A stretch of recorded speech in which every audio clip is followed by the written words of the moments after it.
You have the option, if you really like someone, to send a rose. Oh my goodness.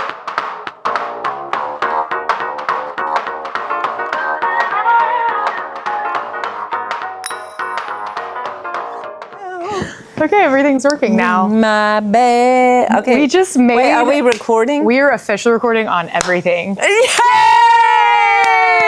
Oh, technological. What was that process One wild, good leap for womankind. Wow. We Now, just technologically figured out a troubleshoot.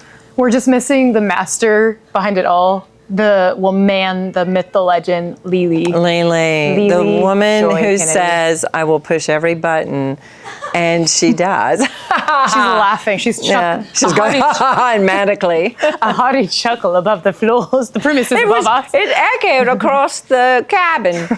It echoed. Yes, that's Monty Python. This was a labor of love for the last 48 hours. 24 hours. You have slaved in labor. Well, I don't want to say We all slaved. have. But no, you. We have all gotten to know technology to levels closer than a significant other. You know it's bad when I look at my computer and I say, oh no, the earphones mated with my computer. You know it's bad when I was almost kind of. It's an AI baby. It's because everything mates now. It's just, Bluetooth is kind of like a feral cat that populates and hooks up. Well, and then it's just, I've seen something like, I'll carry Lily's phone, we'll go to the loft and watch a movie, and I'll take her phone, and all of a sudden, the next thing I know, something pops up from her phone, and I'm getting all the download. I have no idea what's going on. Oh, TikTok.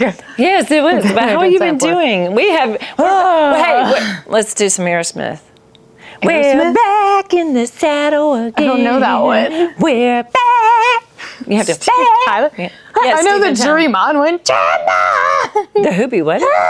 Who's that song? Who? Steve Tyler, Aerosmith, The Dream On. Oh, yeah. Dream on. That's what I was thinking you're about to do. Yeah. Dream it. I like the scream he does at the end. He does. Yeah. It sounds like our mental dialogue earlier. That's how I felt. That's how it was. That's how. Is that what your life has been like? That's what life has been like the last year. The scream. Yeah, not Tyler. The Steven Tyler. Yeah, sorry. The Steve Tyler scream. Yeah, we recorded another podcast back in May with a big life update. Tell me what's been going on since May. Gosh. Since May. Since May, I've been in a life crisis of figuring out what I'm supposed to do in life, rethinking everything I've ever known, and then some.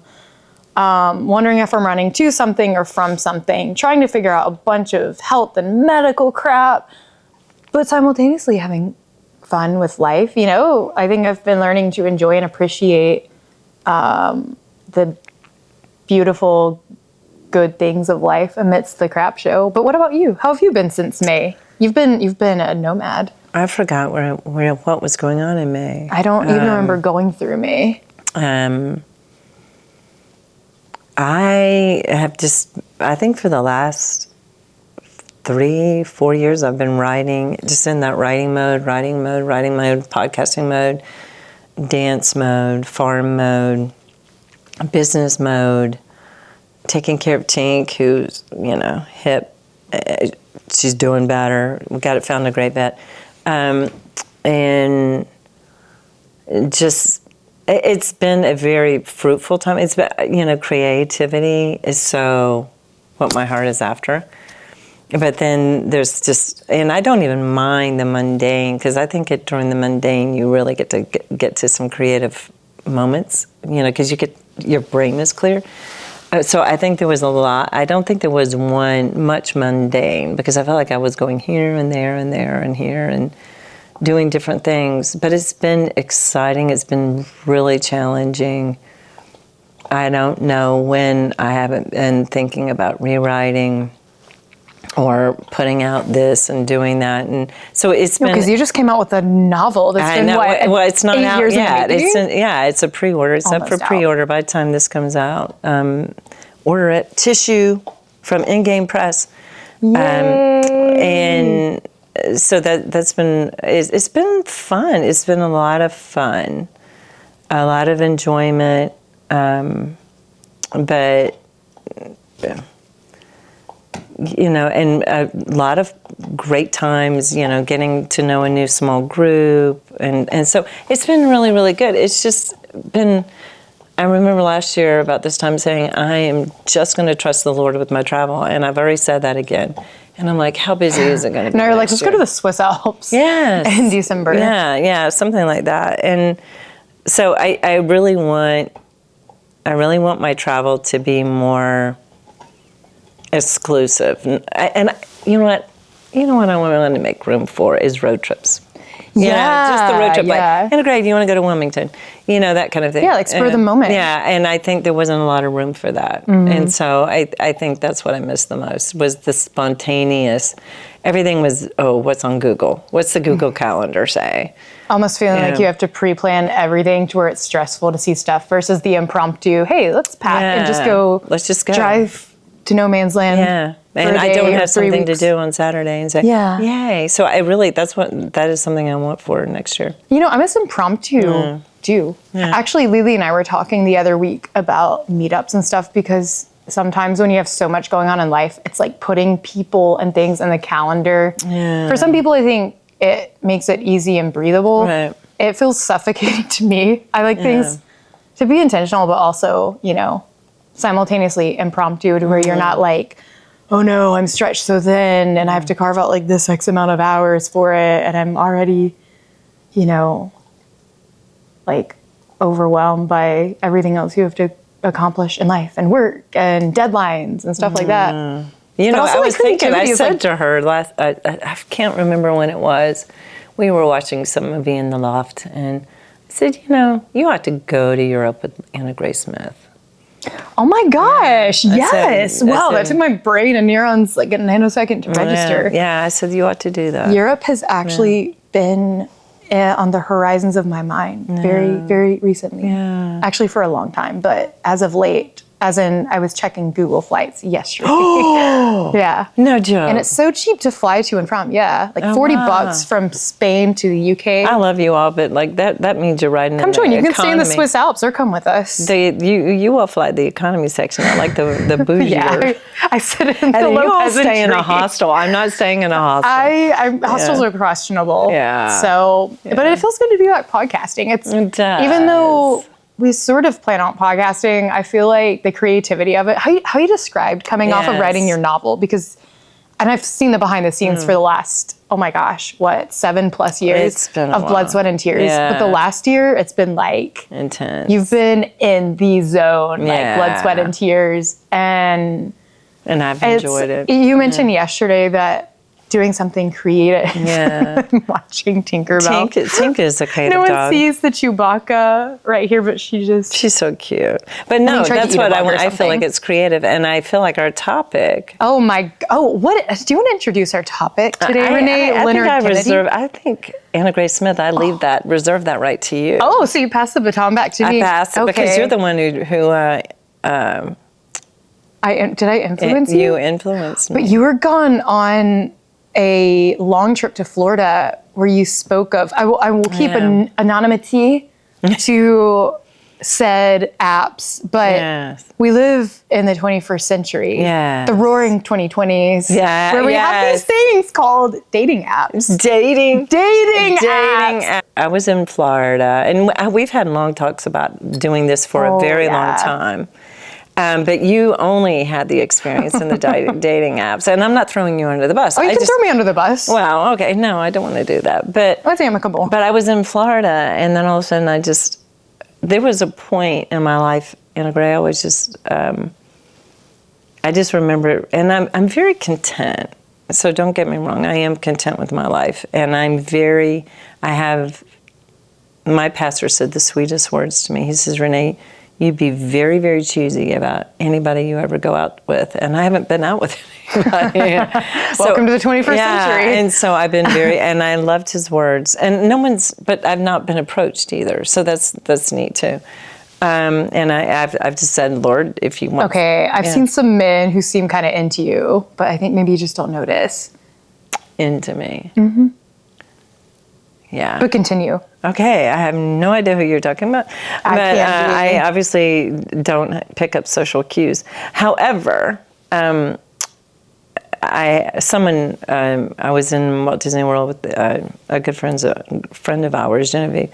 She goes, Renee, somebody used this thing called Upward, and you should as a Christian app. And I just went, huh? And that was all I was going to say. And I thought about it. And then at one point I went, huh, what would it be like? Because I've lived precariously, say that word for me, through you on the app situation. And I just went, wonder what that would be like just to do the profile. What's the dumpster fire like? Yeah, what is the dumpster dating fire? app? So I do what anybody my age would do. No, I'm joking. I go on the Forbes, and I look for the top 5. Oh, you went to Forbes for this? Yeah, the top 5 dating apps. They didn't tell me how they were doing financially. The top 5, I can't imagine them putting this in Forbes, but then again, they put matchmaking, I think, one time there. So I went on that, and Christian Mingle, and we've heard, I've heard you rant and rave, never go on the Christian Mingle. So that was like, yeah. And so I ran into some others, and there was one, and I looked at the Upward one, and I didn't hold some of the beliefs that they do. I don't hold to, and the Bible doesn't hold to. So I'm like, okay, that's not a good sign for a Christian app. And then I found one, and someone said it was more like a forum, and since what I've learned, it's like a Reddit for Christians. That's what it reminded me of when you showed it to me. Or pseudo-Christians. I can't decide. So I thought, well, I wonder what that would hurt. I wonder if that is something I should do. And I'm like, what would it be like? So I guess, and I thought, okay, if I'm always out there in the world talking to people, and I am, I'll talk to, anybody. I'm like, okay, so what if I consider it just like talking to somebody, if I didn't indeed engage? Right, like a formal letter. Yeah, so I got home, yes. So I got home from the marvelous 10-day tour, and maybe this is words to the wise. Never make rush decisions after a 10-day tour in Orlando. I have 3 separate things where your sleep is limited and your prayer time with the Lord is very limited. It may not be the best time to go on an app. However, I went and I answered the profile, and I loved the questions. If anything, it solidified what I'm looking for. Yours was way deeper and more specific than other apps we'll talk about. Yeah, I mean, ask me for what are my favorite verses. How it asked about the salary people make. I was shocked. Yeah, well, and that's not anybody's business. How much money do you make? Yeah, but it also asked, what do you see? What were the mistakes, or what did you learn from your last relationship? What are you seeking, obviously, in a relationship? What is your involvement in church? Do you attend? Do you just or not attend? Or are you a group leader? Or are you a pastor? So it asks your different kind of involvement. And then it asks for your hobbies and what your ideal first date might be. What did you put for your ideal first date? The first thing that popped in my mind was going to a shooting range. Let's get AK-47s at Target. It popped in, so I went, I am putting that. So I put that on top of them, and maybe a coffee shop. Guns or coffee. And then we know we would never eat in front of anybody. Right. No dinners. Please, no pasta. Because we would actually have, I would have spinach in my teeth. So, but then it said at the end, what's the last word you want to say? And I'm like, it has to be a Christian, no premarital sex, definitely a prenup. Ooh. Gotta love my kids, I'll love yours, and I'm sure... Oh, yeah, lots of communication. Did anyone else have anything about a prenup or no premarital sex? I haven't really gone that far. So I joined, I have been, hello, my name is Renee, and I'm 4 days into a dating app. And so how's your experience been? It looks like from your screenshots that I was sent the other day that you've got a lot of... Okay, so I feel like I should set the stage from my perspective because Renee's been on this...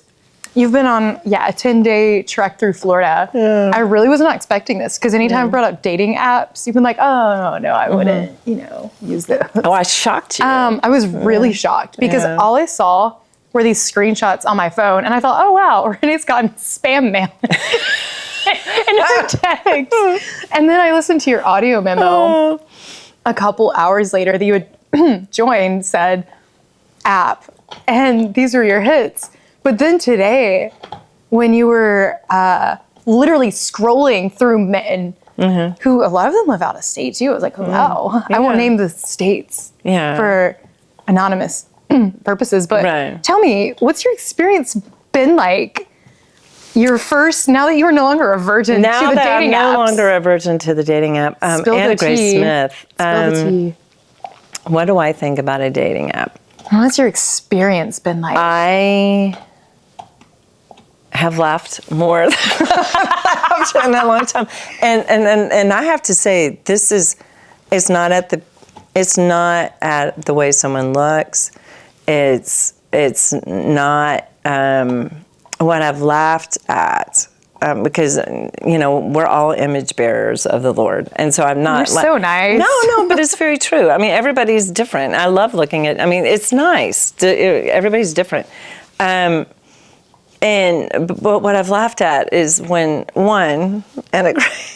so I opened up my messages and I thought, okay, they'll be telling me how to work this thing now. Dearest Renee. Yeah, and it was some was from this particular administrator. And the next thing I know, someone winked at me and I went, what? Whoa, is there like a wink emoji or reaction? I have no idea. Because yours is really like a forum. It just said, someone says they winked at me and I'm like, that's just disrespectful, unless you know me and you're from the South. You're good looking, Renee. No. I don't want to be winked at. So, and then it turns out I don't really want to be talked to either. So we might have a problem. Houston, you might have a problem. Don't talk or be winked to or touched. Or any of that. Well, no, Along with the prenup and no premarital sex. But no, and so then I got winked at, and then I had someone...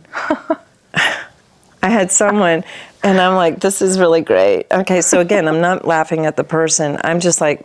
Laughing at the person. No, I'm not. It's just like it wasn't communication. Like if you ran into somebody at the coffee shop, you wouldn't say, hey, I think we could be fishes and loaves together and make a miracle happen. I don't think you would say that in a coffee shop. He's using Christian pickup lines. It was that, and then I would have others. It was shocking and gray. That one was really funny. That was really funny. That's why I was like, oh, she was spammed. Yeah, and then I was. And one man says, I really liked your comment about the shooting range. Let's do that and then go have lunch. I'm like, yeah, shooting and sandwiches. You wouldn't say that to somebody in a coffee shop or a grocery. Okay, but you post this on an app, like on the app. Apps are strange though, because here's how I see it just generalized, is it feels to me, and I'm not saying this is necessarily inherently a bad thing, but it's like you have this really quick glimpse into someone's life. Like you don't have their full character. You've never met them in person. It's almost like an online resume. Okay. I wrote a blog post. Oh, that's interesting. Called "The Hinge Guy Who Changed My Life." Maybe we'll tag it on this. Yeah. And so we can. We're not sponsored by Hinge and anonymous other apps. No. Where can we find you, Renee? No, I'm not going to say. But it feels like an online resume where you have the choice to present the best version of yourself or one side of yourself, and you only have the facts of the person that they've listed, you know? Right. And so it's like there's so much more both to explore, but then also how people present themselves can be really sketchy sometimes. Right. And you're trying to figure out, like, what are the rules? That's in my head, because there's no rules. There's no rules. That's it. So you're wait, there's no guidelines. Yeah. So we have pictures and we have, prompts like what would be a great first date. I would love to go to a shooting range, have a BB gun. No. Something and then go to Panera Bread after. No, not Panera. Though the guy who sent you the fish and loaves, he would dig a sandwich. Yeah, he would. He would probably like the fish. He would probably like that.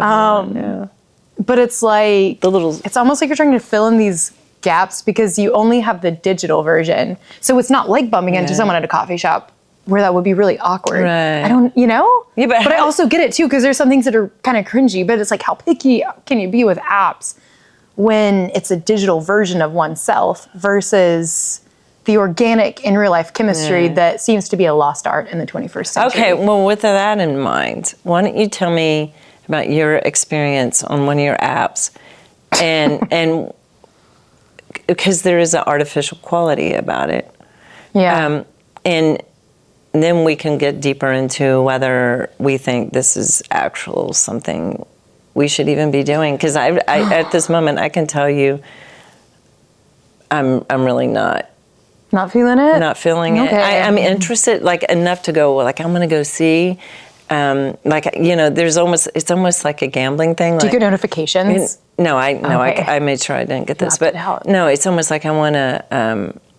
Well, maybe the next one will be it. It's like it's addiction. Yes. And so I went as soon as I felt that, like the third time I went, I don't think I'm going to keep this. But you tell me about it. Oh gosh. All right. How do I tie this? Like the pretty bow. So once upon a time, I downloaded an app called Hinge. I always swore I would never be that person. Right. Kind of like how I used to closetedly like some of Taylor Swift's music, and I closetedly actually drive through Starbucks on road trips. Yeah. So I try to be like different and think I'm so cool and edgy, and really I'm a basic white girl at heart. Yeah. So I downloaded an app called Hinge.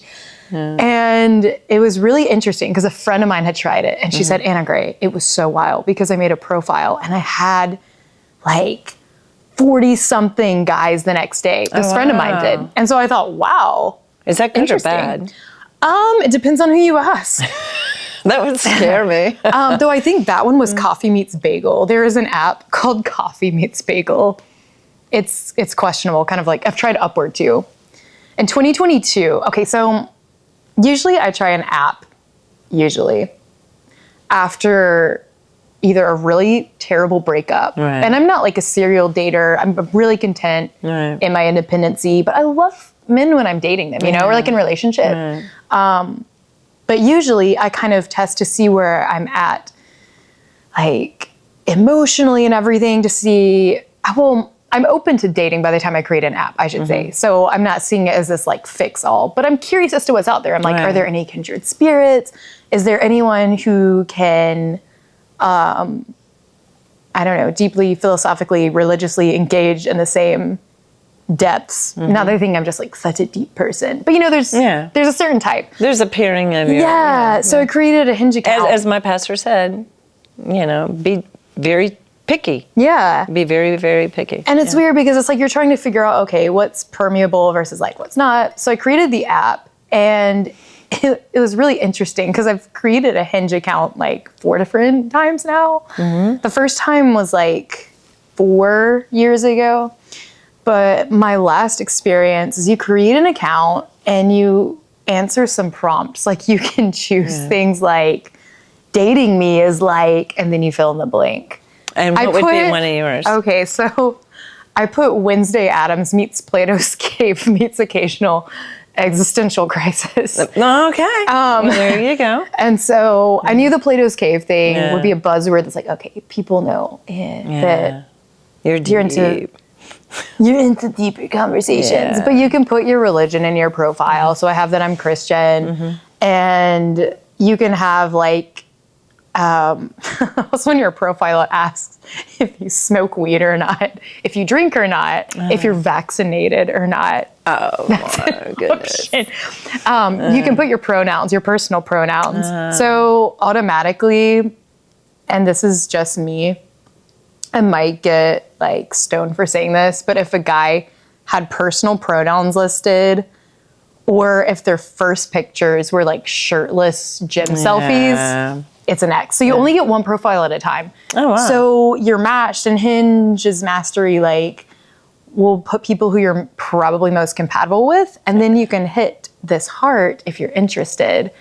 Okay, let me ask you a question here, because this is my curiosity. Okay. Because on mine, it says 100% matched, or 93, and I tend to like to go a little more 93, 96. Okay. What is the algorithm for compatibility?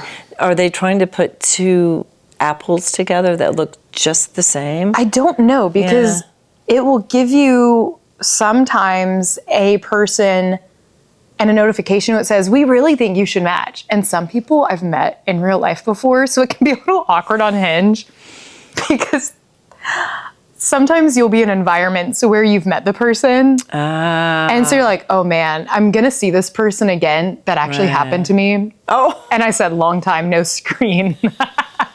Oh my goodness.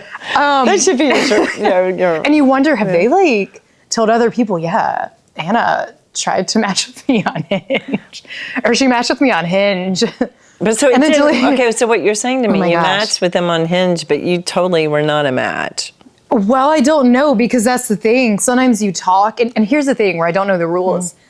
I self-create rules where I'm like, okay, if they don't get my phone number or initiate something within like 3 days. Why 3 days? I don't know. Have no idea. It just feels right. And it's my own. So is this after you heart them? Okay, well, I usually let the guy do it first. Okay, yes. But sometimes if someone has good content, like if they have really deep answers, I will reply to it. But I kind of like it when the guy makes the first move. Yeah, I didn't want to respond at all. Really? Yeah, no, I didn't. Oh, so let the guy do the responding? Yeah, and then you can do this little thing where you acknowledge that you received them so you don't have to answer them. Oh, interesting. So is it like a red receipt and then it's like, okay, off with your head?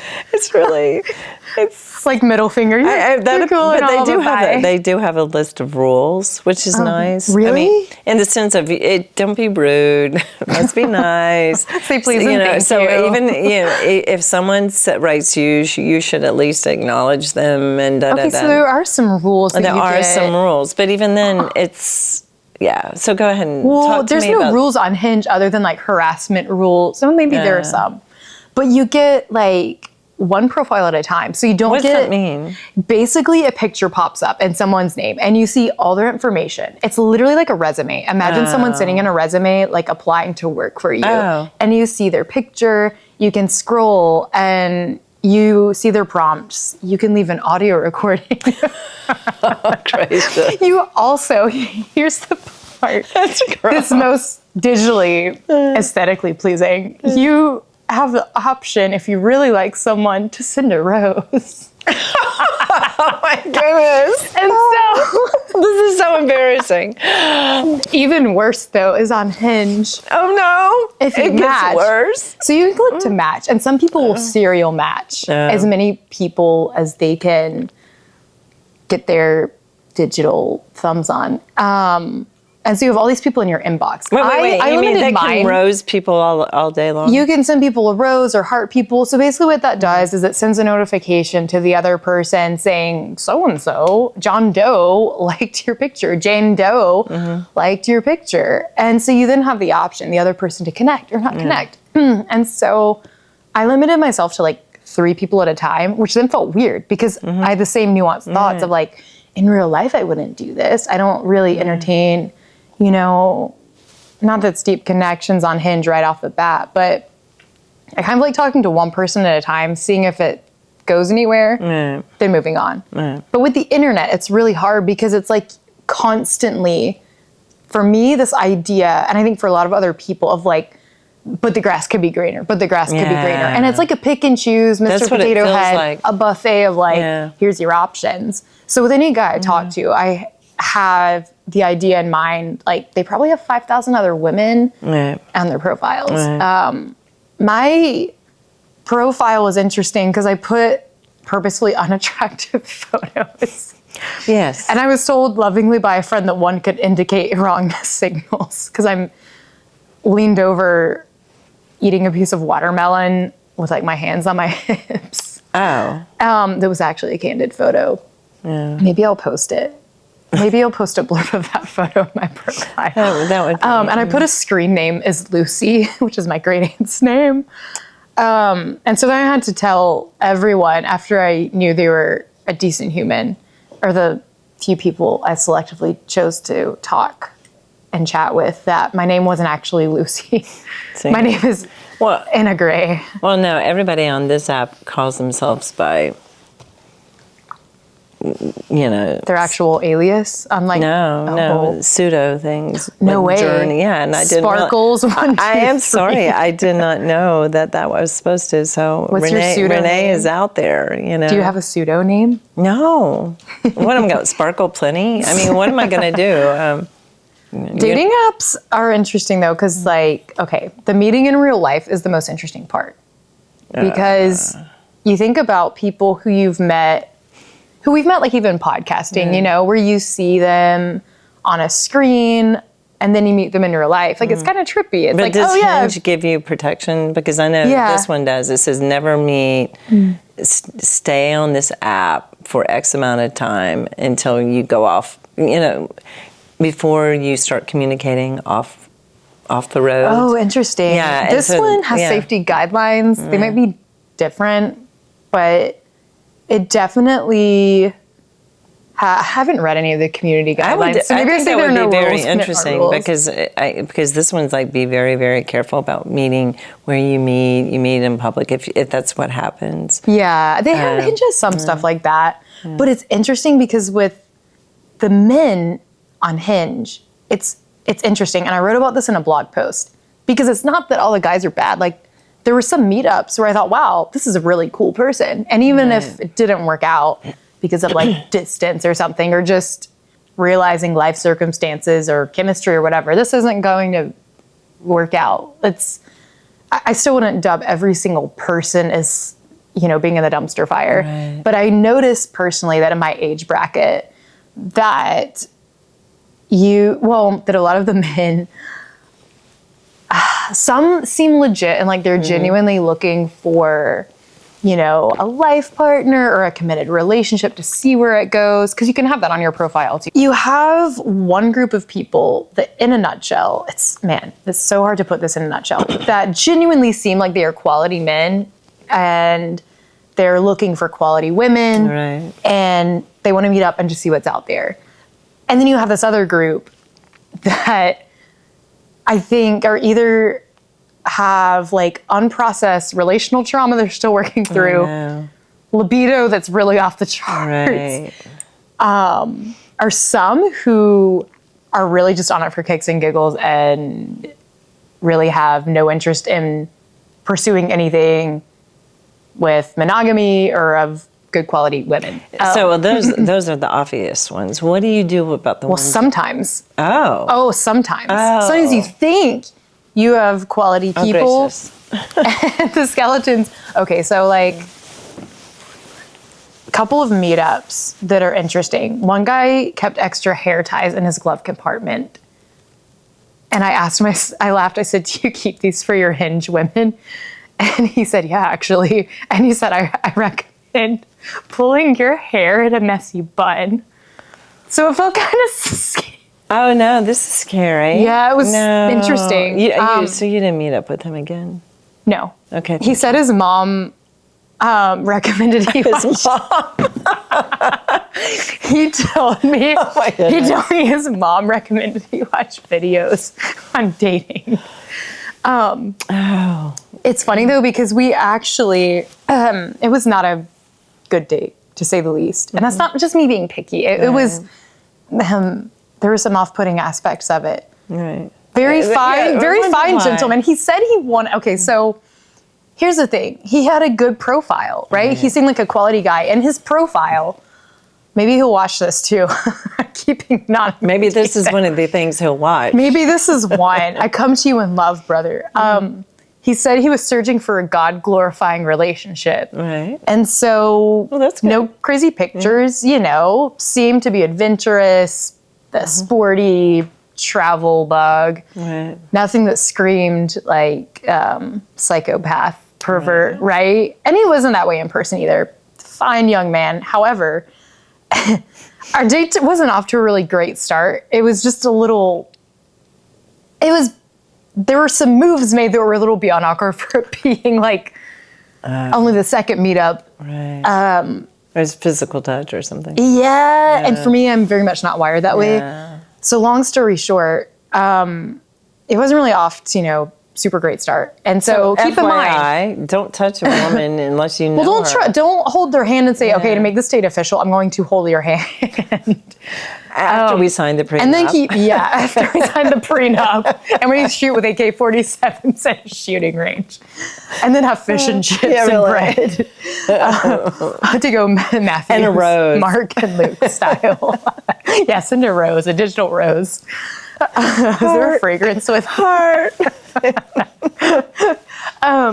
So I was sitting back like this because I've never ridden a sports car before. Oh, I didn't know how to open the door. Did he have the roof on or off? It was off, which is why I had hair ties. I already had a hair tie, so I rejected the hair tie.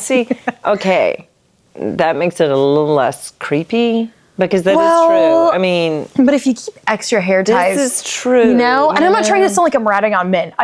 There have been some cool guys who I've met up with, and I say that not in a serial dating kind of way, but we're talking, and I said I've always wondered what Hinge is like from a guy's perspective, and so he hands me his phone, which is kind of a ballsy move to me. He's like, "Oh, you can look if you want." So I'm like, "Cool." So I get his phone, and I'm like, "This is really brave for him. Just let me look through the Hinge," and so. I laughed because before I even looked at his Hinge, like what the females are kind of looking like out there, I said, "What are they like digital spray tans, bikini thongs?" And the first one was a woman in a bikini thong, and so I X'd it, and he said, "Oh, that's AI," and I was like, "Really?" So I X'd it. The next one was a girl who was the 5 of her selfies were completely filtered, like. Fake eye makeup, fake digital spray tan, boobs popping out. That with AI, I guess you could. You can just go to Instagram or Snapchat or any app and put a filter over your face and not look anything like you do in real life. Why would you want to do that and meet up with somebody? Because then they're going to go, what? That's one of my questions for my age bracket today, actually. That was the summer. Sorry, that was the Paris filter. That softened my skin, not the flakes of dry skin around my mouth. Never that. Never that. Yeah. And so this flawless young woman comes up, and at this point in our date, it already, we mutually, I think, sense this is not going so well, and this is going to go nowhere. So it actually made it more casual to talk at that point as I'm writing, as you're sitting back like this. And the hair is not blowing through your And so I eyes laughed and showed him this picture because like her boobs are kind of perking out in all the pictures. And he said, "Oh, you can heart that one."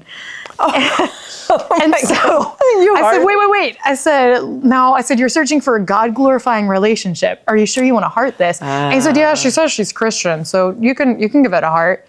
I was like, "But so and so." Wait. So you actually were fulfilling his Hinge wishes, which, okay, we're still technically on a date, so that is like a quote cringe Hinge move. This might be a cringy Hinge move. Here, look on my Hinge and you can heart a woman. Yes. Well, it's funny because after the fact, he's still interested, somewhat interested. I think that's. He told me, however, he said, he's like, you're not interested in a real relationship right now. Can I say something? You can. You can give him his rose back. You can have. He didn't send me a rose. Oh, we'll give him his heart back. Yeah, but anyway, I'm like, wait, we're searching for a God-glorifying relationship, but it's this girl with, the whole perky boob jumping out of her spray tan. So anyway, it's interesting. And another guy was French, and I thought, oh, it's going to be like France, and he was into. He was a rocket scientist. And wanted to grow food on. You're joking. He wanted to grow food on Mars. Okay. And he liked his homegrown weed, obviously. Right. He got into a fist fight in France because he wore a MAGA hat, which I thought was kind of funny because that is kind of funny. There's different views over there, and that's all I will say. Yeah. Who won? I don't know. I could find him on my profile. My friend said he looked like a 90s porn star on his profile. Oh my goodness. So that to say, I don't just want to go off on every single Hinge experience I've ever had. I've had the cringy ones where they walk through, I'm like, oh no. In their profile, they didn't have a beard. They didn't look like a terrorist in real life. And I feel like, to be polite, I need to give at least 2 hours of my time. But other experiences, like with one person in particular, where they were a great guy, but then they like still have unprocessed trauma from their dating life. Like have dated someone they're still fixated on and can't get over it, but they're, So long story short, my experience with the app is always the same. I always have the thought, maybe something will be different this time. Yeah, this is what I want to go to. That's what I need. All right. Because if you're having that thought, and on my limited experience, I was like, I wonder what comes next. When will the right one come along? If I have that after, 4 days, and you have that, and they have that, does anyone ever settle? I don't know. I know some people it's worked out for. Because on my Instagram, I put a poll a couple months ago about people's experiences with the apps. And some people said that it worked out really well. And I know a girl, actually three. I know 3 people who got on the app thinking, oh, I'm so done with this. And their first match was literally their life partner. Yeah. And they have seemingly good relationships. Like that too. I do. Yeah. I know. But for myself, I've had those thoughts. And there's one person in particular, I was like, this is going really great. Knock on wood. It blew up. Yeah. Which I will say, men, if you're on a date, please don't make the girl split the bill, even if it's a really bad date. Oh, that's that guy. If you drive 2 hours to somebody and they ask to split the bill, was that, kills it inside. My ovaries have decayed and they've left my body. Wasn't that one of the last That was that was my last Hinge experience. No, but that was the last video Charlie Kirk did with that. Yes. And he was talking about, guys, if you ask a girl out, pay for it. Yes, And that was like right before he died too. Yes, I was so thankful for that video because I was like, yes, Charlie Kirk. I didn't know who he was like super well. But yeah, like that video was so on point. Yeah. But yeah, I don't know. Dating apps and Turning point, develop an app. Yeah. Please develop a dating app. Can we have a check for labs, like blood work? Is that so? That would be something you would do on your app. It's the whole idea of there's something better on there. Like it does have that scrolling mentality. I'm gonna wait. There's something better coming down the pike. I don't like that. I don't either. I think there's something really, and I recognized it so soon. I was like, this is not good, because the one thing I remember I said, I showed it to someone in my family, and I said, I wonder how long these people have been on this app. They don't tell you how long they've been on there. Or they do, I can't find it. So I'm curious about that. How long have you been on here? I want to know how many people someone has talked to. Because in the end, what if you're a serial talker? Oh, you know, yeah. I mean, all these things, and I'm just, I don't know. I'm not going to say you can't find somebody like that. There's a lot of people content in the digital fantasy. Yeah. So it's interesting because there was a study during COVID that showed, with men specifically, and this isn't like a sexist remark or anything, but there was a study done showing that more men were less inclined to date women in real life because of all the access during COVID and the shutdowns. Right. And so everything, you think about it, you have even more access to your phone. Everything's more digital. Right. Porn is on the high rise. Right. You know, I think... Nobody could compete with that. No, and free porn. And I'm not just saying it's a porn issue. Nor am I saying like... Most definitely it is. Porn is an issue. Yeah. But it's a hard the digital issue of fantasy... Yeah, the digital fantasy isn't just porn related, but it's you get comfortable with this idea of contact with a woman online. And so you're getting fed all of these, not even just affirmations, even if you're having just discussion, you're getting the attention of a woman. Right. And I could say the same for women too, even if there's no study done on women specifically with it.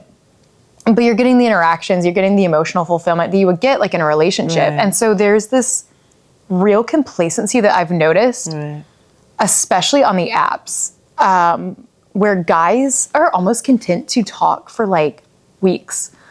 And at first, I said that I would give it like, if they lived out of state, I thought, well, maybe a month. And I was like, no, that's way too long. You need to get the organic in real life version. It doesn't mean you have to say it's a relationship, but the point is to meet the person off the app. So like, what's the point of staying on the app? Why not, even if it goes terribly and goes, you know, to a garbage dumpster fire. Like where you're liking somebody's Hinge. Yeah, where you're just doom scrolling all day and seeing these people who it's their digital version, their curated version, or even if it's not curated, it's like, how, quote, authentic can you be on an app alone? No, I agree with that. You know? Do you feel like on the app and with the constant exchange, there's an instant gratification going on, and I think that's what you're alluding to. Yeah. The men or whoever it is getting the instant gratification that they want or desire, and therefore there's no need to move further. Yeah. So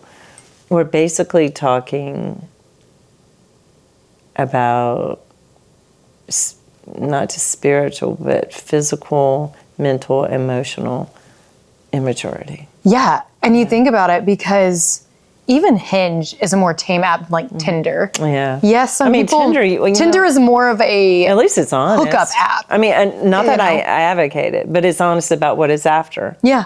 I think you hit the nail on the head, to be honest. And I mean, I no way. There's a lot of believe men in what they're doing, and I'm sure women too. Again, I don't date women, nor am I a man, so I can't say, but I've noticed that it's just there's a complacency and safety in just keeping things online. And like my limit used to be a month, then I went to 2 weeks, then a week. And now, to be 1000% candid, on an app, and I'm not currently on apps, I deleted mine a while ago, and I'm kind of enjoying also no contact digitally. Yeah, I really think but after I thought 4 days. Yeah, after a few days. Yeah. I'm even thinking, heck, if you live in the same city, even if you're not doing anything the same night, I'm not saying that's like a deal breaker or anything, but it's weird how dating apps, where the purpose is to meet someone to date, people tend to want to stay in the security and comfort of that. Right. Because there's other guys, and there's one who I was talking to who I thought, he seems cool, and funny enough, I remembered him from 4 years prior, where I was like, oh no. But then I'm like, well, I also was on this 4 years prior. Yeah. Granted, had been in like a relationship in between. But, I'm like, okay, people change in 4 years. Right. And so we were talking, and it had been like a week. And in my head, I thought, I'm not going to chase the guy or initiate, because I really do believe in gender roles in certain regards. I think you can let your feminine energy out a little bit, and you can certainly be open enough to give the indicator or just clear signal that you are interested. But if it's just this passive conversation where you're not conversing, you're not planning to set anything up, you want to just keep it online to get, the instant gratification. And I think a lot of men do enjoy that. I think a lot of women do too. Like just staying on the apps, and kind of like with Facebook and Instagram, you get the thumbs up or the heart, like the dopamine that you get from that. But then when it comes to the romantic playing field, when you're putting yourself out there, you're like, oh, well, people are hearting me this X amount of times. And I think subconsciously it can become this, not necessarily an ego boost, but I think it gratifies us part of our self-esteem that we're not getting in real life. And so dating apps, I think, can be good. And the people who I've known who have, found the one from an app, they do seem to be in really good, healthy, thriving marriages that have worked out really well. Right. And all these people are believers too. So I think a strong set of values, moral compass, have a lot to do with that. But then there's the other side of people who are like, I don't want to say too serious, but it almost feels like an interview. But then in that same breath, and you mentioned this, and I agree 100%, even though I sound like I'm contradicting myself, it's good to get the non-negotiables right off the bat. Yeah. Because a guy sent me a list of questions. Yeah. One being, what is your daily, oh my gosh, how did he put it? Your daily devotional. What does your daily devotion to God look like? And I think it was how it was phrased that felt like a turn off. Yeah. But I really and I'm like legit that, questions that he asked. But for me, I thought, I don't love how some of these questions are worded. Yeah. But then again, I asked one guy basically his body count after finding out some stuff. And I knew in my head and my gut, I'm like, this is going to kill it right now. Right. And which was better, which is really better. Yeah, where you're like, how much do you organically let things unfold versus how do you get the non-negotiables? Yeah, you take the mic. No, I'm fascinated by it. I don't understand the algorithm. I would like to know more, but I imagine they all have their different algorithms or their compatibility meters or whatever. But integrate, I think in the end, I said, Lord, if there's somebody here for me, you make it known. And so I haven't tried to contact anybody. But I honestly, I don't, for me, I don't see it working. And I think, if anything, I don't want another thing attaching me to the rectangle in our lives that I'm already attached to in different ways. So I don't think a screen mail is going to cut it for me. And therefore, again, I'm at that place where, the Lord's going to have to bring me somebody, or I will happily change this place into a Christian convent, and we'll just all walk around very content. So I don't... Make it like a monastery. Yeah, a loud nunnery. one. Yeah, because they'll be dancing. They have to be dancing. So I don't know. It turned its ugly head on me really quickly. Not that it wasn't. There was a couple of genuine people, and I appreciated that. There was one man who said, "It doesn't sound like you will relocate, but I liked your profile," and that was just really nice. That was it. I thought that was very kind. That's a man that would have probably been fun to talk to, because he was being honest. And then there was another one, who we talked about spiritual. He talked about spiritual things. I did respond to one man, and he wasn't in my age demographic. Oh. But I said, this is very weird. I haven't done this. I don't know the rules of this. And I said, it was very short. And then I said at the end, hey, this popped in my brain. I said, hey, what book of the Bible are you reading? And I never heard from him. He ghosted, so you got ghosted. Which is fine with me. No, I would rather be ghosted. Will you take it? Yeah. Yeah, I mean, I figured, you might as well hit hard. Why, if that means so much to me, if we're on a Christian thing, there should be something. So I have a question for you on that note too, because you've had several people who live pretty far away reach out to you. Right. And okay, on Hinge, it won't take you as far as, the West Coast, New England. I forget what the radius is, but pretty much South Carolina, Virginia is the max, because you can set the distance in which you're comfortable meeting, not just meeting someone, but if they live there, you're comfortable at that distance. And so I'm yeah, sure, because if something works out, who's to say they have to be in my hometown? But here's a question that I've asked, and is this I have a really strong opinion on this, but I'm curious what you'll say. So say you live a couple hours apart. How do you feel about the meeting halfway mark versus the guy going to the girl first? What do you think? I've heard some different opinions on this. I kind of like the meeting halfway. That way you can, you have some power in it. Okay. I've had a friend who said the same thing. Yeah, you have some power in the deciding, and you could figure out the where, and you can know the demographic and all that. And you can let people know before you go on the road. Meeting somewhere in Mount Airy or whatever.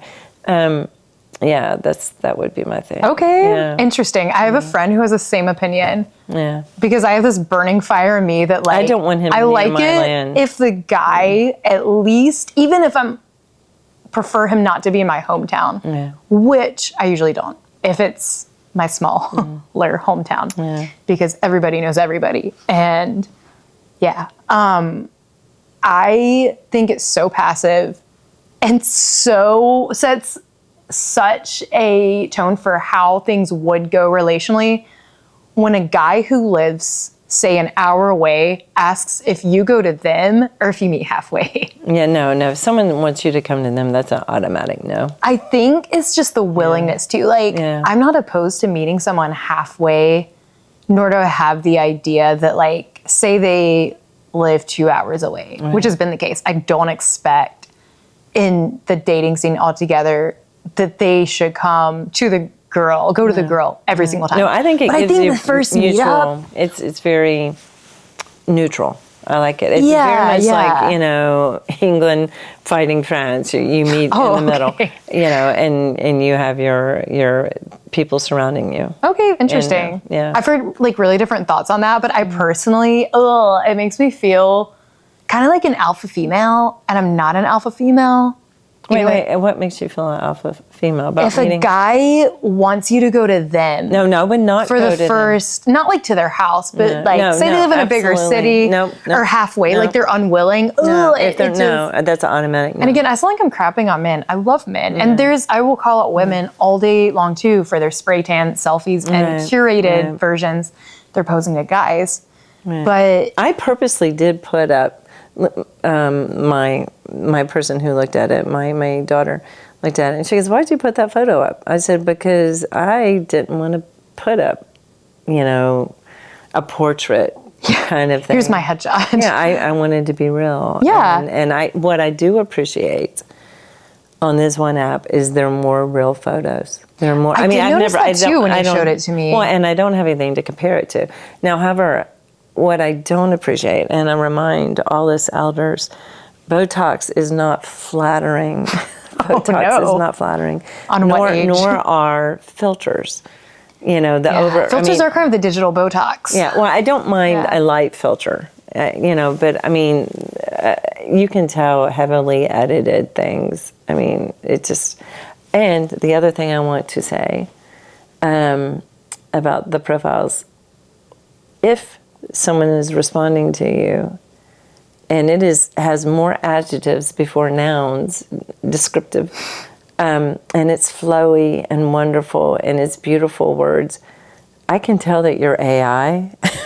Oh no. There was so Calling many, out the deep state there were there. so many AIs, and I'm going, this is the stupidest thing I've ever seen. Like, it's like, let's throw some chat GBT in here. And You're like, it's a little too perfect. Well, I mean, it was beyond that. A guy doesn't write like that. Yeah. And if he like does write cringe, like that, perfect. he can. No, it's all wrong. So I don't know. I personally, I think I definitely went off the train. I don't want to get addicted to the train, and I don't want to be on it anymore. I feel that because after a while, after a couple She days, says with her even, froggy voice. I'm so sorry. Yeah. Me? My you? voice is so froggy. No, your voice sounds great. Yeah, it sounds so You can post this as an audio clip if you get on Hinge. Hi. I told you that we should swap apps. It You could be like the did. Parent Trap. I will Okay. get on your unnamed app, and you could try Hinge. Okay, let's set a time on it, though. Oh my gosh. There has to be a time. 1 week. Oh, that's too much. So on Hinge, I can't stand this one for 4 days. Okay, 3 days. 3 days max. Okay, As or long as 24 hours, 48 hours. No, 3 days. 3 days. Some and people that's take it. Okay, 3 days. And then I can kill the thing and You can sledgehammer it. Yeah. See, Yeah.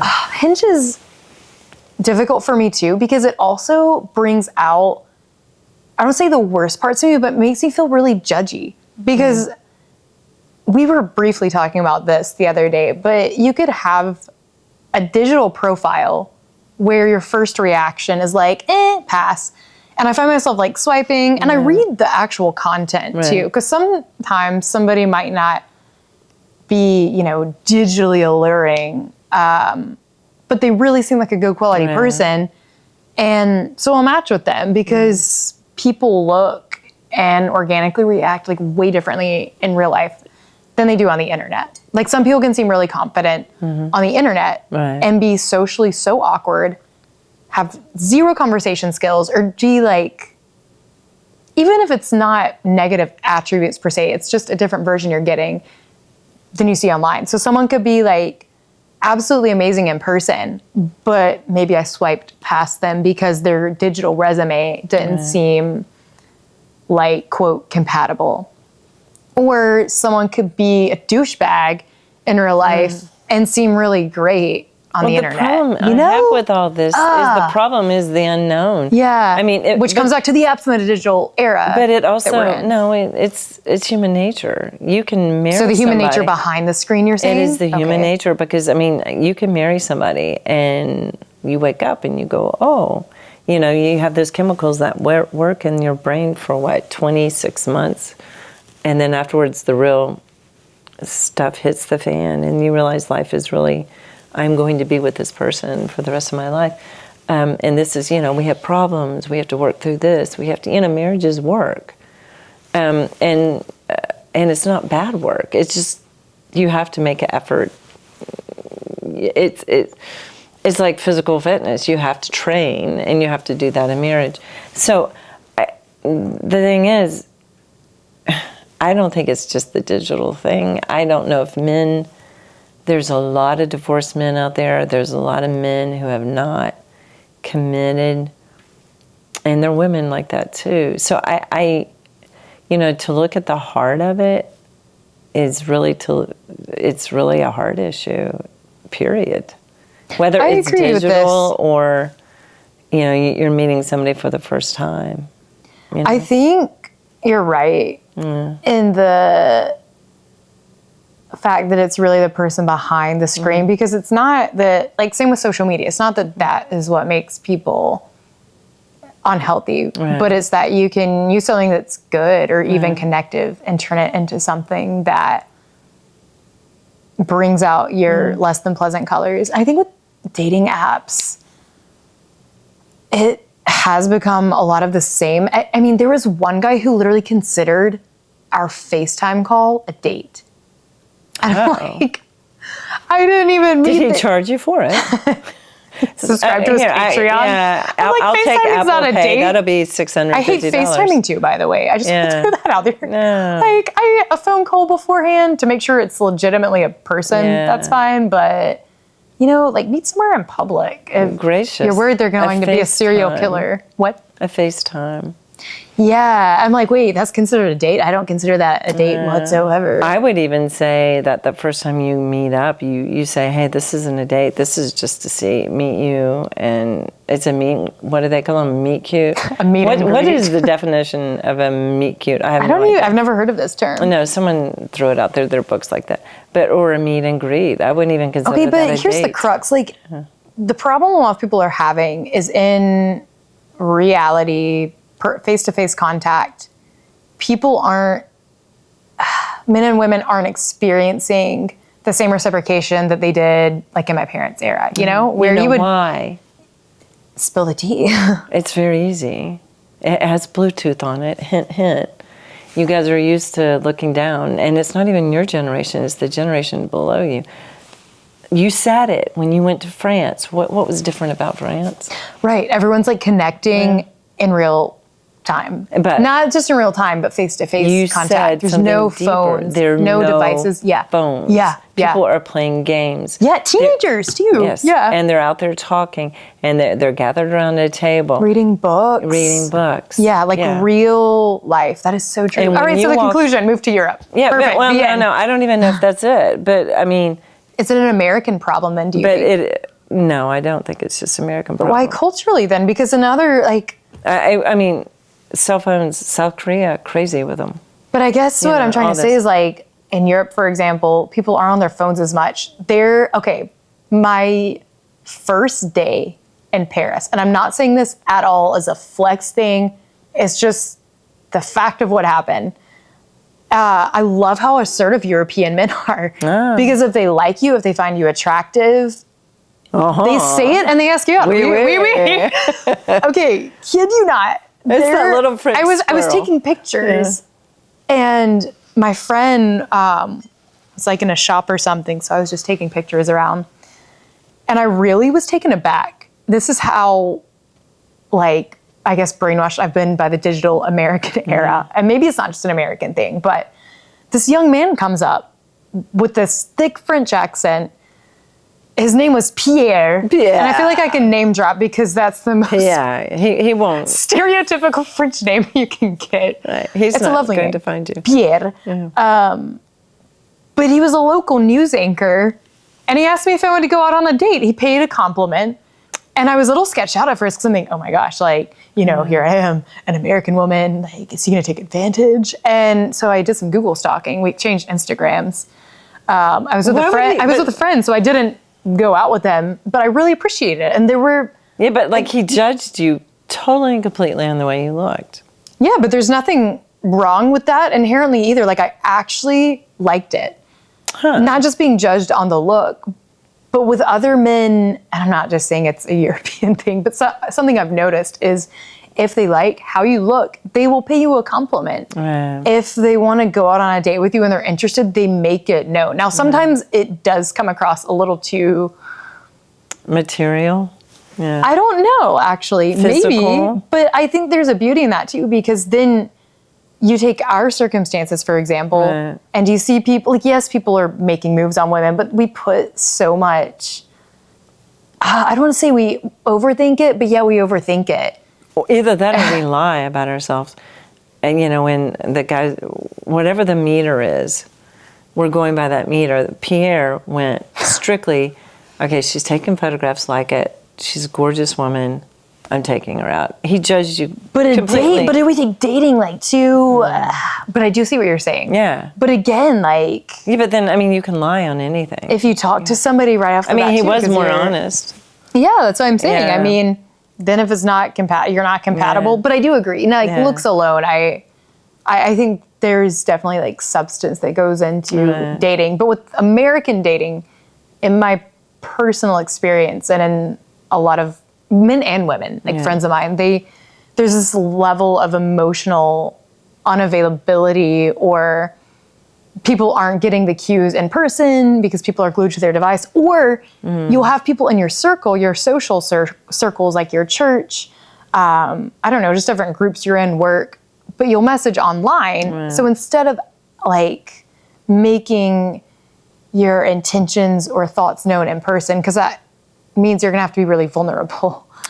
You keep it online by this like cyber stalking, harding the photos, going to DMs, and almost using that as like the middleman instead of just risking putting your heart out on the line. I don't even know how anybody in your age group gets married. It just blows my mind.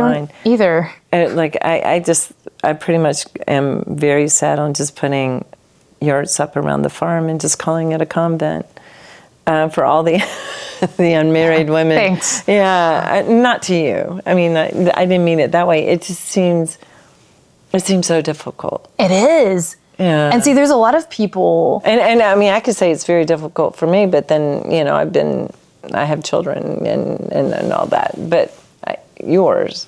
Yeah, well, it feels like it would be so easy to just, if you could get a USB port and get all the like first questions plugged in, just like plug it into your brain. Yeah. So it's like, because you're like, oh my gosh, I have to restart with, it can be this feeling like, oh, I'm restarting again. Yeah. But I think it's maybe in how you frame it too. Like, I will say, the one part about dating apps that I have found helpful, as have other people, and one woman in particular expressed similar thoughts, is that it can give the opportunity to intentionally, casually date. So not serial dating, but like just going out, not putting all this pressure on it, like I have to know if this is my husband or wife the first time, but almost, I hate to use the word like practicing dating, but if you're not meeting people offline, or you're not putting yourself in situations to meet people, or taking the bravery and courage to go and talk to people, men and women, I think apps can be something that, just like as, you know, as the times are progressing and technology, like maybe apps kind of sync up with it. I'm not necessarily promoting dating apps because they're not my favorite either. And I would prefer to meet someone organically. You know, I still like you, the coffee shops. I still I like do the too. coffee shop. Yeah, like how great would it be to, a guy actually I met on an app put it so well. He said, you know, I wish we lived in an era where you could just walk into a grocery store, you happen to bump into someone and have small talk, and then it just works out so that you start dating and that's the norm. Like just talking to people. But I think that everything feels so artificial now. It's kind of stripped away like the organic feeling of how because people there's used to no meet. I don't other know. way. How do people meet back in your day? I was about to say, what did you guys do? No, I mean, you just... How were you asked out back in the day? I really haven't dated that much this side of the cross. Really haven't. I was such a rebel. I can tell you, there was not a lot of dating. There was marriage. There were things before, but there wasn't really dating. So this is all very new to me. It feels very strange to think I'm going to date somebody, and that I'm following these, like, if they're not going to willingly follow these rules, these boundaries I've set down, then it's an automatic, no, there's no reason to bother. So it's a very weird thing. But back in the day, you would meet people at your work, or you would meet people, in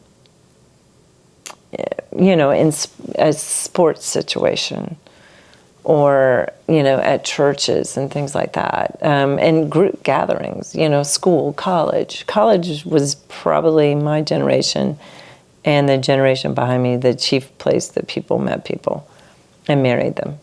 You know what's interesting about all those situations, but in present time, is nowadays people, including churches, the go-to thing, instead of having that organic connection, making the effort, it's what's your Instagram? So then you have the digital in between, or, even dating apps aside.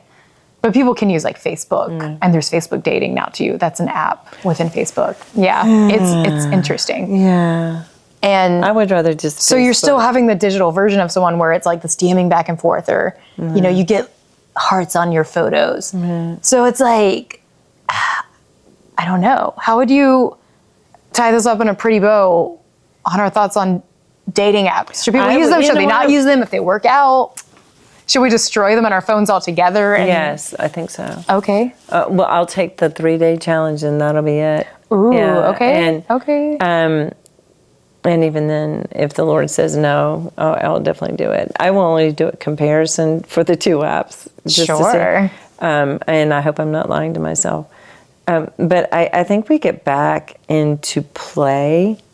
In other words, pickleball has been good for a reason. I'm not a pickleball player, but people are getting together and they meet, going to the Y, or the place of where you exercise, your running clubs, the things you do. I wish I could say the dance studios, but ours is not it. However, no, it's not. The Argentina night, a tango night, I want to go there with you, because not that I'm going to find anybody, you might. Be careful. No one will be my age, but I want to go and do that. And that's, I think people get out to places and go, concerts. But then, you have to start. So you think more so by people pursuing reality in the social scene versus staying in their room, doom scrolling on their phone. Absolutely, because I think putting boundaries on their phones. You said doom scrolling, and I think that is the most disturbing thing about what I've noticed, is that I have no idea how long these people have been on this app, and how long are they doom scrolling, and how are they looking for the next thing around. And as you call me, I'm a hot stack of pancakes. Yeah, girl, drizzle that maple. I can't say hot stack of pancakes, but I am. No, I'm joking. You are a hot stack of pancakes, though. Well, I want like a slow motion video of like maple syrup drizzling on it. As long as it's really... And Jemima, to offend everybody. I like real maple syrup. However, no, I just think we take time. Yeah. We quit trying to speed it up. Like curate the dating scene? And curate and make it better and go from, because what I see of dating, going from thing to thing to thing to thing, it just sets you up for, like, that in itself is a form of scrolling. It's just in-person scrolling. Well, I think it also gives the idea, at least digitally, meeting people first is you don't have as much to lose. There's not as much out on the line. It's a very secure place. Right. You have your phone and your photos to hide behind. And this is why people, myself included, get so keyed up before meeting in person. And it's not as much so now, but at least like a couple years ago, I would be so nervous, so keyed up. I would overthink it. I would literally cancel plans. Sometimes like, But that's the what day dating before. is. That's dating. But I don't think it has That's to be a that first way. date. No, yes, it does. No, it does not, because I've had some first dates where I actually felt confident, didn't even wear makeup on my face. Well, that's good. That's good. But I think what we I overthink meant- the whole thing. I mean, back in the day when I was meeting people, you would feel that nervousness, and Well, you that's would worry. I mean, normal. it's Like a all, little bit. Yeah, the normal stuff. I think it has to happen. There's no way that it doesn't. I should rephrase. Like, I think the nervousness, like, you know, the like, ooh, keyed up butterflies. I think that's normal. But like, for me to leave a family holiday an entire day early, cry and have 2 glasses of wine the day before is kind of intense. A meetup. Yeah, a date. Yeah, I don't think that's. Now, this was a couple years ago, okay? Yeah. This was. No. I think maybe at that point I don't know. I guess we just really have to check our hearts. I think we need to check And our follow hearts what the and Lord also be wants. okay with putting them out on the line too. Like being careful with it, but I would think be very careful. But you have to think, if you do have something to risk, you know, you can close it up. Oh, there's a great C.S. Lewis quote that I'm not going to try to butcher that describes the human heart beautifully. Well, maybe you can put it on that. Yeah, I'll put it on.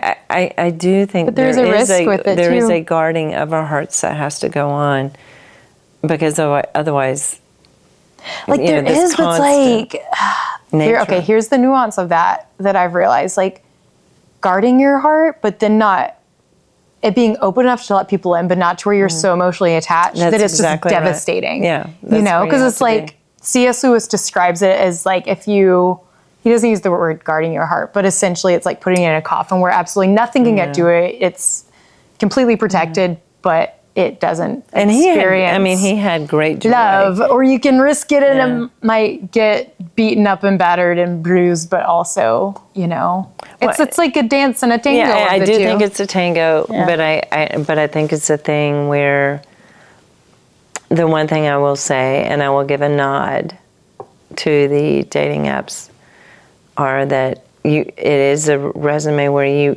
I was able, particularly in this one, to say, and if I were to do the challenge that you've put before me, which I probably will. You can reject the challenge too if you feel No, I will definitely convicted in your put up spirit. I will definitely put up my faith and my no-go zones. I bet you're gonna get 45 hits I don't care about the hits. the next day. It doesn't matter. I mean, I would think that, you know, I don't hold, maybe I'm just a pessimist about relationships, unfortunately. I think maybe that may be something. Ooh. Yeah. I mean, I used to be too. Like, I see it both ways. Like, there's the negative sides of it, and I think But you can, you're I think you can so also much create younger. like Yeah.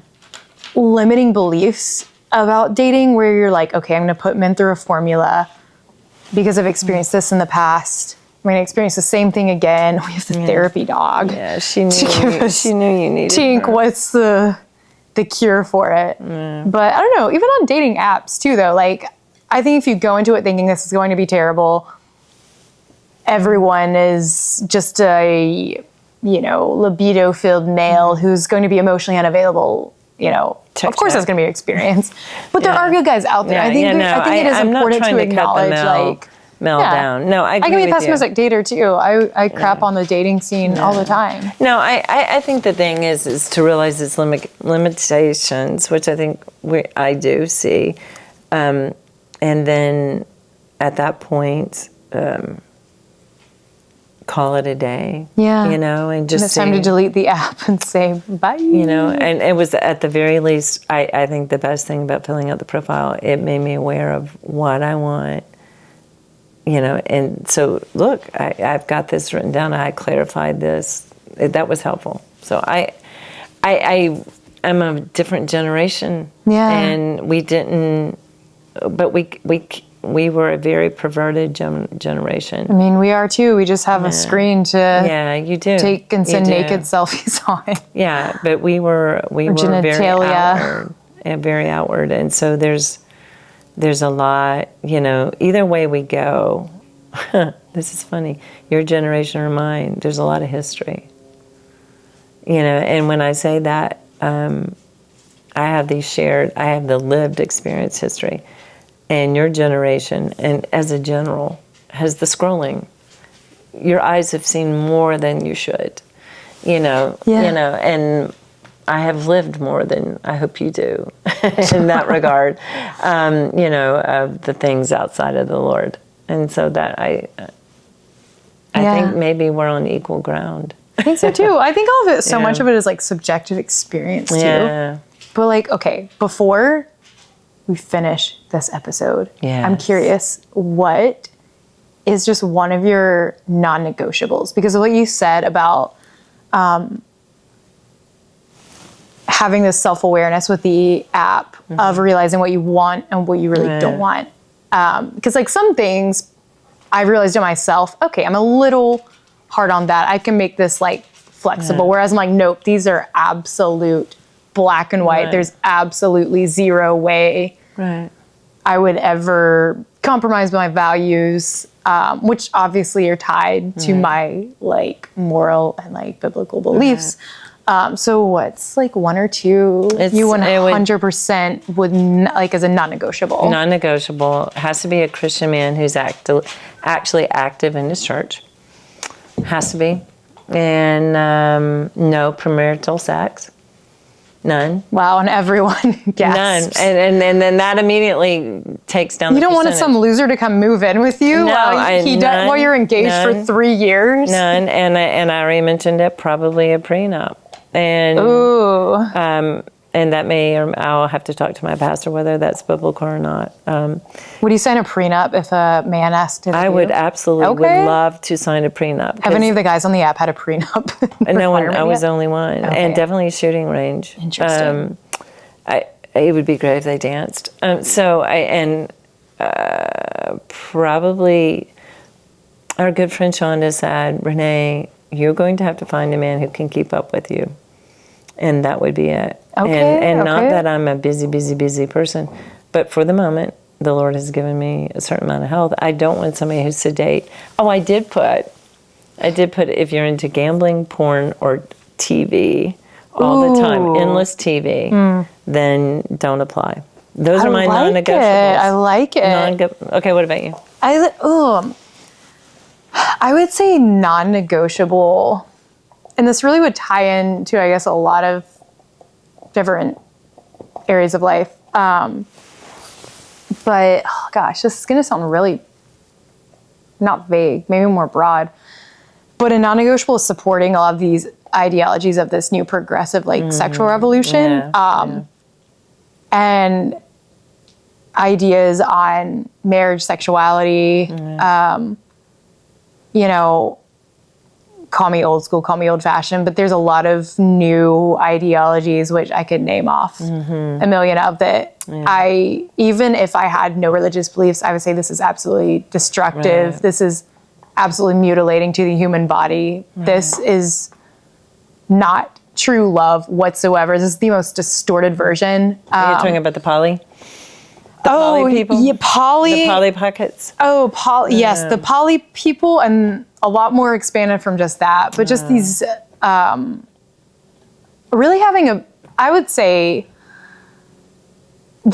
similar to like your same, things that you need in somebody, or like non-negotiable, like for you is having a believer who like attends church regularly. Church for me is like something I'm actually negotiable on. I have some friends who are a similar situation, like they both don't attend like a regular service, or still believers, but have a different view on that. But definitely someone who like lives by Christ's teachings and has a biblical moral compass, And again, there's some things biblically, I'm like, okay, I can see, quote, nuance on that, where it might be a gray area, but morality, things like what marriage is, among many other things, I definitely would need someone. who lines up with that way of thinking. Is there any more? Yeah. There are. I need to think on it, to be honest, because it's funny now. I'm like, oh, I'm on the spot with this. You know, the not one in a thing bad way, but I saw a lot. I talked to a woman, a counselor, a long time ago, and this is when I was still atheist. And I was talking to her like about men and saying how scared I was of them and how da da da da da da da. And she goes, you know what? Loving someone's a risk, and there's no guarantees. And she wasn't being pessimistic. She was just saying, we do go in there wanting to know the ending, but the whole point of being married is that you're walking and journeying along with somebody.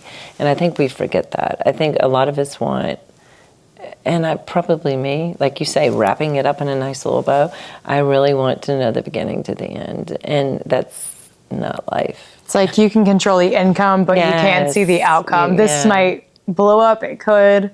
Yeah. Oh, I did think of one other non-negotiable. Oh. And then I'm done. If they have a female best friend, yes. where I'm like, they should marry them. Yes, this is perfect. I told someone that and once. you've had several people. Several, yes. Where I'm like, why are this you seems not married? Compatible. Why are you guys? Yeah. But again, maybe we should be matchmakers. Maybe, yeah. We'll matchmake people. Yeah. Yeah. But I think you're right. I think it's, I don't know. I'm the same way in that I want to know how it's going to end, so I can almost escape the pain. Where it's like sometimes you do have to suffer and be put under the fire a little bit. Getting to know somebody is a beautiful, hard thing. Yeah. And I think we have to remember that's the beauty of relationships. I mean, it's in the end, really, really, really, truly, relationship with somebody, and we get married. It's a commitment. And we have to hold fast to that commitment. Yeah, it's a commitment to God and to that person. And not just a swipe and a heart and a rose. It's not a throwaway. It's not disposable. It's not something you can easily. And I think in the end, you have to have that mindset. Like, I'm going to go in this knowing this. Yeah, and having your values and negotiables, non-negotiables really firm. Yeah. Yeah. Well, that's a wrap. That's a wrap. Paul. Welcome. Yay. To my Christian dating app. All right. Thank you all for watching. What are your non-negotiables and negotiables? What's your dating experience been? Yeah. What do you think about apps?